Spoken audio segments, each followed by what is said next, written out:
Good morning. Welcome to the first session of a series designed to help us and our families enter into the mystery of Easter through our senses. And all this material comes from an ebook called A Sense of the Resurrection. And I'll put a link in the comments to if you would like to buy that ebook yourself. If not, you can simply follow along with the videos. And basically what I'll be reading a passage from the Bible with some dramatic effects.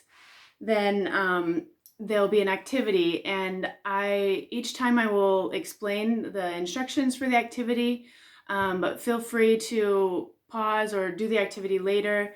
The idea is that this can be adapted to the age of your children, to the resources that we have. I know right now we can't just go out to the store to get extra supplies.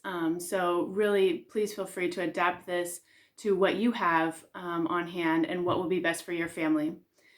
My hope and my prayer through this series is to help us to engage with the Passion story, that we would come closer to Jesus, and that our children would come closer to Jesus. Whether or not they understand all the words that are spoken, they will remember the experience. And that's the important part, that they experience God. And so for today's activity, if you want to pause the video and go gather things, that's fine. If not, you can gather them later. But we'll need something aromatic, either essential oils or some perfume, some air freshener, simply some cinnamon, if nothing else, some ground cinnamon, I think is something we mostly all have. And so yes, those are the materials that we'll need for today. Yes, I'll explain more later. And I'll also be asking some wondering questions at the end of the story. These are geared towards children more 4, 5 and above. So if you have little ones, you might just want to skip that part and move on to the activity. But if you have older kids, that's definitely a great time to interact with the story and to dialogue about it. And let's see, I think that's it. Please don't worry about if your children are understanding or not, and be sensitive to where they're at. You know your children best. So please just enjoy and I hope this tool is helpful for you and your family. All right, let's dive in. Today's passage is John 12, verses 1 through 8. And let's get started. 6 days before the Passover feast, Jesus went to Bethany, where Lazarus lived. Now Lazarus was the one that Jesus had raised from the dead. There they had a dinner for Jesus. Martha served the food. Lazarus was one of the people who ate with Jesus.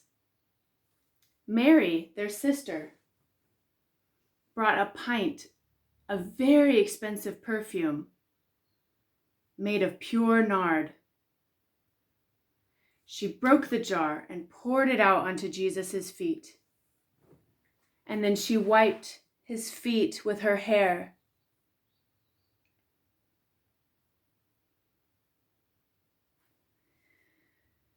The sweet smell of the perfume filled the whole room. Judas Iscariot, one of Jesus' followers, was there. Now he was the one who would later go against Jesus. Judas said, "This perfume is worth an entire year's wages. It should have been sold and the money given to the poor." But Jesus told him, "Let her alone. It was right for her to save this perfume for today, the day for me to be prepared for my burial. The poor will always be with you, but you will not always have me."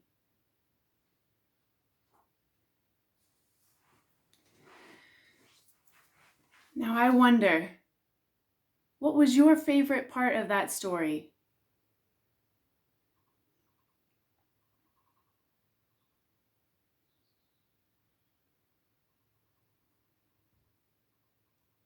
I wonder, what was the most important part?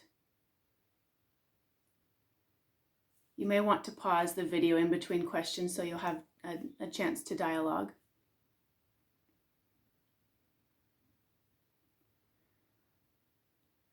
I wonder where you are in this story, or which part speaks about you.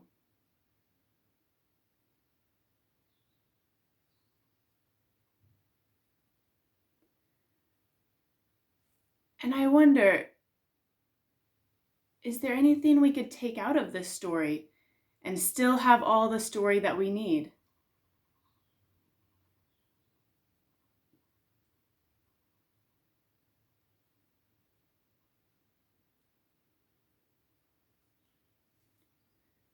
Now, like I mentioned earlier, this series will help us engage in the mystery of Easter through our senses. Did you notice which sense? Sight, smell, taste, touch, or hearing was mentioned in this story? That's right. The perfume. This is a lot of perfume. So if you can imagine how if this were opened in your house, every single room would be filled with the beautiful smell of that perfume. Jesus said Mary anointed him with the perfume to prepare him for his death and burial. So today and this week, we want to have something in our house that will remind us of Jesus' death and burial for us. So, like I said earlier, get whatever materials you have on hand. If you have them, like an empty spice jar, an empty jug, you can decorate them with ribbons or stickers or paints. Decorate them however you'd like. Put some essential oils in there to diffuse. You can put some real perfume if you want. This one I got some rosemary from the garden. So if I rub my hands on it, it smells.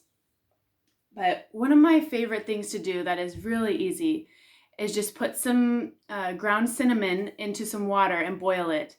And that will very quickly fill the house with the smell of cinnamon.